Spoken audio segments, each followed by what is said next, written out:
दूर किसी जंगल में एक कौवा और चिड़िया रहते थे। उन दोनों के घोंसले पास पास ही थे। कौवा बहुत शातिर था जबकि चिड़िया बहुत सीधी थी।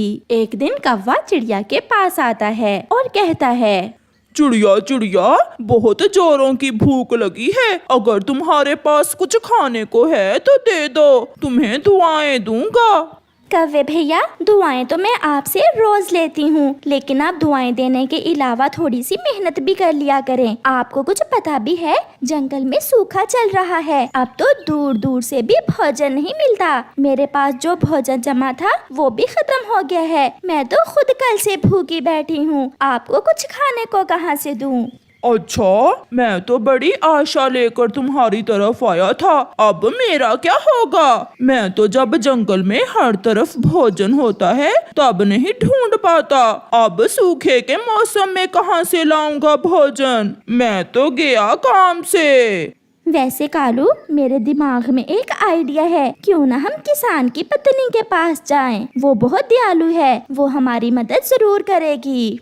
हाँ चिड़िया, जल्दी करो, नेक काम में देरी कैसी। फिर चिड़िया और कौवा गांव की तरफ जाते हैं। वो किसान के घर में जाकर एक पेड़ पर बैठ जाते हैं। किसान की पत्नी अपने चूल्हे के पास बैठी अपने बच्चों के लिए अंडा पराठा बना रही थी। चिड़िया, किसान की पत्नी तो अंडा पराठा बना रही है। ये बहुत स्वादिष्ट होता है। कालू, क्या तुमने पहले भी कभी खाया है अंडा पराठा? हाँ चिड़िया, मैं एक दिन पहले भी यहाँ आया था किसान के घर। किसान का बेटा अपने आंगन में बैठा अंडा पराठा खा रहा था तो मैं उससे छीन कर भाग गया। किसान की पत्नी ने मुझे देख लिया था। वो मेरे पीछे भागी थी, लेकिन मैं जल्दी से इस पेड़ पर बैठ गया और मजे मजे से अंडा पराठा खाया। चिड़िया, वाह क्या जायका था। मेरे तो मुंह में बहुत पानी आ रहा है उस अंडे पराठे के बारे में सोचकर। ओहो, अब हम किसान की पत्नी से कैसे अंडा पराठा मांगे? क्या वो हमें दे देगी? चिड़िया, तुम्हें जरूर दे देगी, मुझे नहीं। वो मुझे अच्छे से जानती है। मैं कई बार उसके बच्चों से खाने की चीजें छीन कर ले जा चुका हूँ। तुम जाओ, वो तुम्हें जरूर अंडा पराठा देगी। फिर चिड़िया किसान की पत्नी के पास जाती है। माँ जी, मुझे बहुत भूख लगी है, आप मुझ पर दया करें और मुझे कुछ खाने को दे दें। मैं आपको दुआएं दूंगी। लो चिड़िया, ये अंडा पराठा तुम ले लो, बल्कि ऐसा करो यहाँ बैठकर ही खा लो। नहीं माँ जी, आप कृपया करके मुझे अंडा पराठा पैक कर दें। मेरा एक दोस्त भी भूखा है, हम दोनों मिलकर खा लेंगे। फिर किसान की पत्नी चिड़िया को अंडा पराठा पैक कर देती है। चिड़िया किसान की पत्नी को धन्यवाद बोलकर वहाँ से चली जाती है। कौवा भी चिड़िया के पीछे उड़ता है। वो दोनों जंगल में जाकर एक पेड़ के नीचे बैठ जाते हैं। चिड़िया, यहाँ पास में ही पानी का झरना है। तुम ऐसा करो, जल्दी से जाकर पानी ले आओ, जब तक मैं अंडे पराठे का ध्यान रखता हूँ। तुम तो जानती हो मैं कितना कमजोर हूँ, बहुत थक गया हूँ मैं। अच्छा कालू, अब ज्यादा ड्रामेबाजी ना करो, मैं जाती हूँ। मासूम चिड़िया पानी लेने चली जाती है। अब खाऊंगा मैं अकेला ही इस स्वादिष्ट अंडे पराठे को। बेचारी चिड़िया।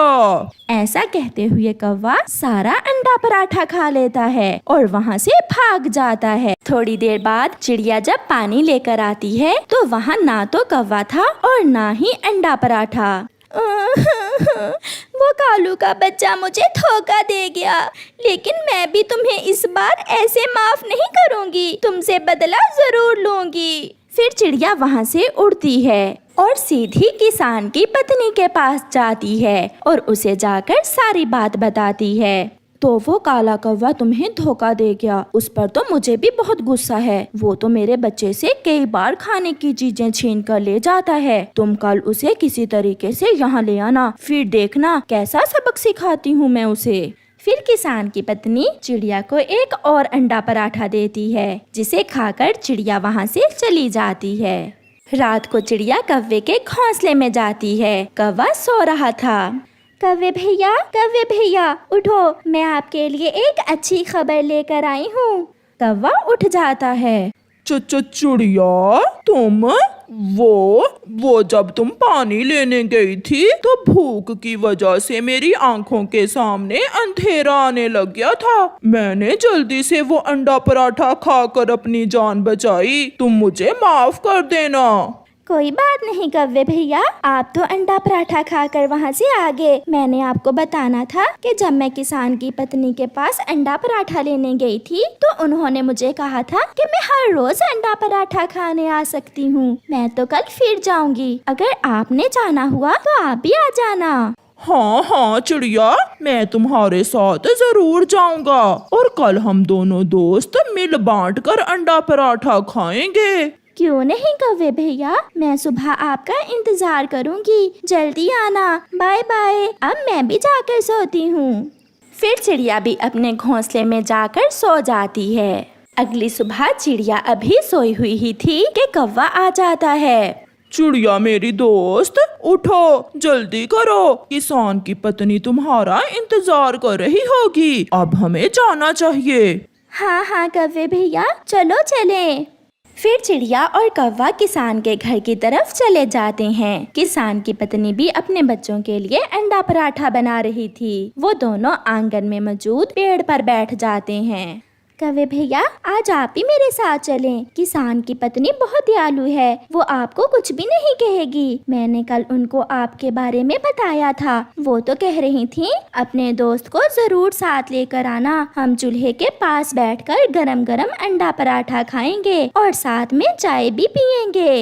ये सुनकर कौवा लालच में आ जाता है और वो चिड़िया के साथ ही चूल्हे के पास जाकर बैठ जाता है। किसान की पत्नी ने भी एक लोहे की सलाख गरम करने के लिए चूल्हे के अंदर रखी हुई थी। आओ आओ पक्षियों, मैं तुम्हारा ही इंतजार कर रही थी। कौवे, तुम यहाँ आओ मेरे पास। तुम्हें तो मैं 2 पराठे और 2 अंडे दूंगी, जिससे तुम्हारी सारी कमजोरी दूर हो जाएगी। माँ जी, आप सच में कितनी अच्छी हो। कमजोर तो मैं बहुत हो गया हूँ। क्या करूँ, जंगल से भोजन मिलता ही नहीं है। कई दिन बीत गए हैं पेट भर कर खाए हुए। ऐसा कहते हुए कौवा किसान की पत्नी के पास जाता है। किसान की पत्नी भी जल्दी से गरम लोहे की सलाख कौवे के नीचे रख देती है, जिस पर बैठकर तो कौवे की चीखें निकल जाती हैं। हाय, मैं मर गया। माँ जी, ये क्या किया आपने? मेरी पीठ, हाय मेरी पीठ। ऐसा कहकर कौवा वहाँ से भागता है, जिसे देखकर चिड़िया, किसान की पत्नी और बच्चे हंस रहे थे। अब जाकर मरहम पट्टी करवा लेना और दोबारा आना, फिर मैं तुम्हें एक और अंडा पराठा बना कर दूंगी। तौबा, मेरी तौबा, मैं फिर कभी अंडा पराठा नहीं खाऊंगा। और कौवा वहाँ से भाग जाता है। ऐसे कौवे को उसके धोखे की सजा मिलती है। प्यारे दोस्तों, अगर आपको भी अंडा पराठा पसंद है तो हमें कमेंट करके जरूर बताएं। हमें इंतजार रहेगा। आपका धन्यवाद। कालू कौवा हर रोज की तरह अपने खेत में सब्जियां तोड़ रहा था। उसने अपनी टोकरी में भिंडी, टमाटर, कद्दू और आलू रखे हुए थे, मगर बड़ा करेला कई दिनों से जवान हो चुका था। वो बहुत परेशान था कि कालू कौवा किसान उसे क्यों नहीं तोड़ रहा। आज तो करेले से रहा ही नहीं जाता और वो कालू कौवे से कहता है, मालिक, मेरी तरफ भी देखें, मेरा रंग देखें, मेरा आकार देखें। मैं तैयार हूँ कि मैं भी इस खेत से मंडी में जाऊं और कोई मुझे भी खाए। तुम करेले हो और कोई तुम्हें पसंद नहीं करता, ना कोई बच्चा और ना कोई बड़ा। मुझे तुमसे कुछ नहीं मिलने वाला, केवल तुम्हारा बोझ उठाने के सिवा।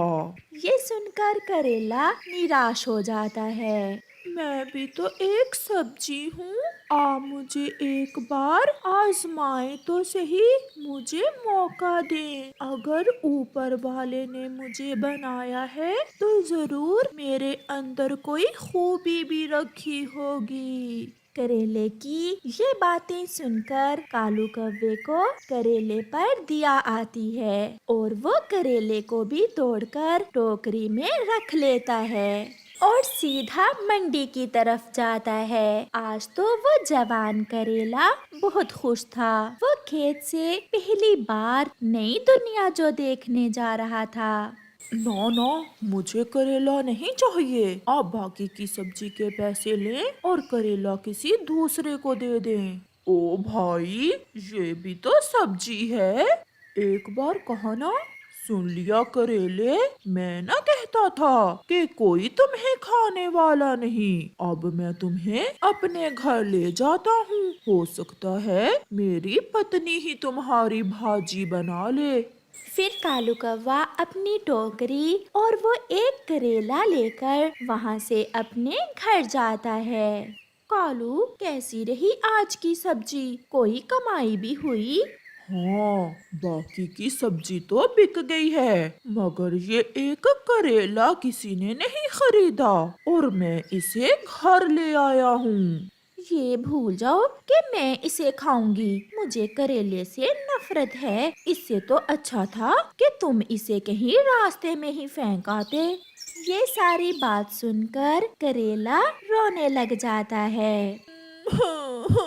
मालकिन, इसलिए तो मालिक मुझे तोड़ ही नहीं रहा था। मैंने विनती की तो मालिक ने मुझे तोड़ा। आप एक बार मुझे बना कर तो देखें। मैं आपकी हंडिया में जाकर 4 चांद लगा दूंगा। मैं बहुत स्वादिष्ट बनूंगा। तुम्हें तो मैं फ्रिज में रखती हूँ।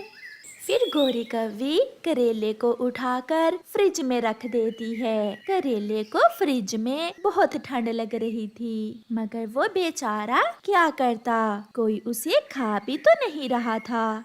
उसी जंगल में एक कबूतर और चिड़िया पड़ोसी थे। कबूतर कई दिन से चिड़िया से मिलने नहीं गया था, इसलिए चिड़िया परेशान थी कि कबूतर क्यों नहीं आया। चिड़िया अपनी बेटी से कहती है, गुड़िया, मैं आपके अंकल कबूतर से मिलकर आती हूँ, आप घर में ही रहना।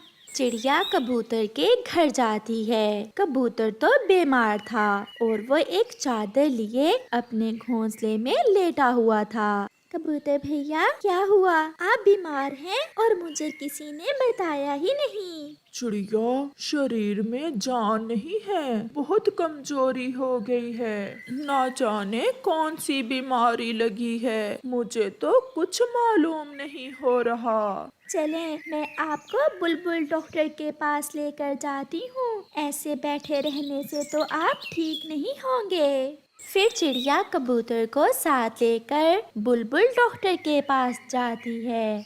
कबूतर, आपको तो डायबिटीज है। डायबिटीज? ये क्या बीमारी है? ये बहुत खतरनाक बीमारी है। इससे कबूतर के शरीर में शुगर की मात्रा बढ़ गई है। अगर इसका बर वक्त इलाज ना हुआ तो कबूतर आप बच नहीं सकोगे। ये सुनकर कबूतर तो खड़ा खड़ा गिर जाता है।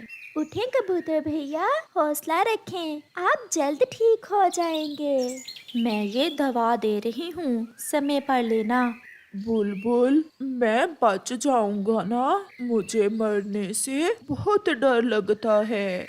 आप ये दवा लें और ज्यादा ना सोचें। टेंशन लेने से ये बीमारी और भी बढ़ जाती है। फिर कबूतर और चिड़िया बुलबुल से दवा लेकर वापस चले जाते हैं। गोरी कौवी और कालू कौवे को भी कबूतर की बीमारी का पता चलता है।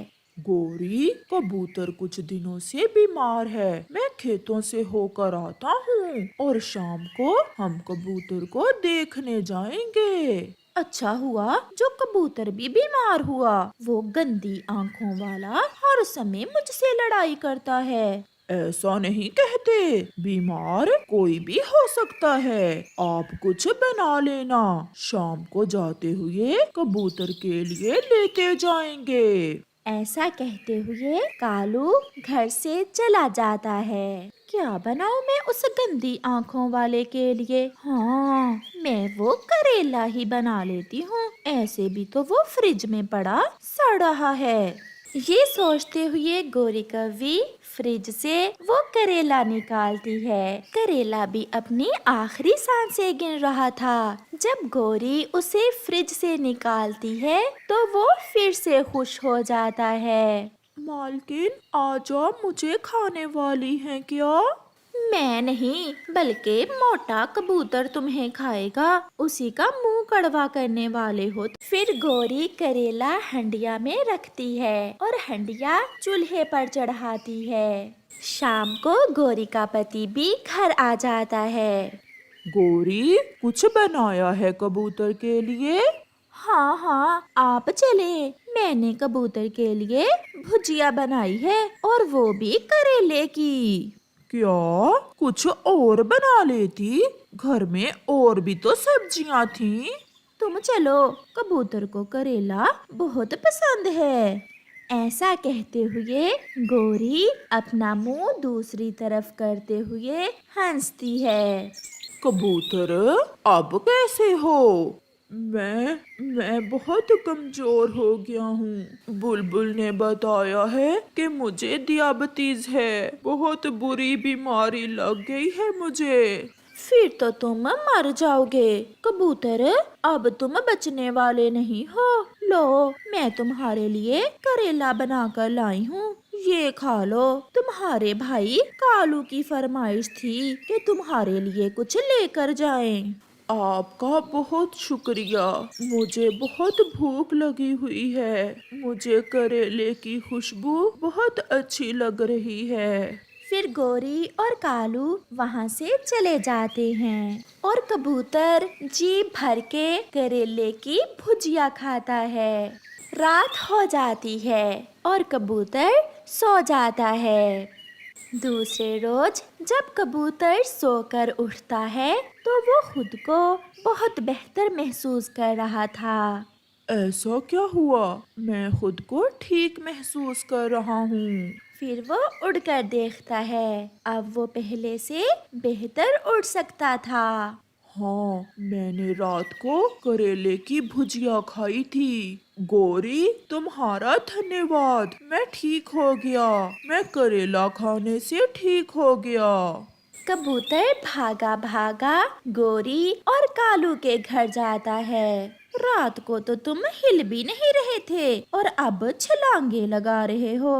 गोरी, ये सब आपकी वजह से हुआ है। मैं करेला खाने से ठीक हो गया। क्या? ये कैसे हो सकता है? ये हो सकता है। वो करेला यही कहता था कि ऊपर वाले ने मुझे कोई ना कोई खूबी जरूर दी होगी। प्यारे दोस्तों, कबूतर के ठीक होने पर एक लाइक तो बनता ही है। तो आप जल्दी से इस वीडियो को लाइक कर दें। फिर उस दिन के बाद सभी पक्षी कालू कौवे से करेले लेकर खाने लगते हैं और अब करेले की बेल पर सभी करेले बहुत खुश थे।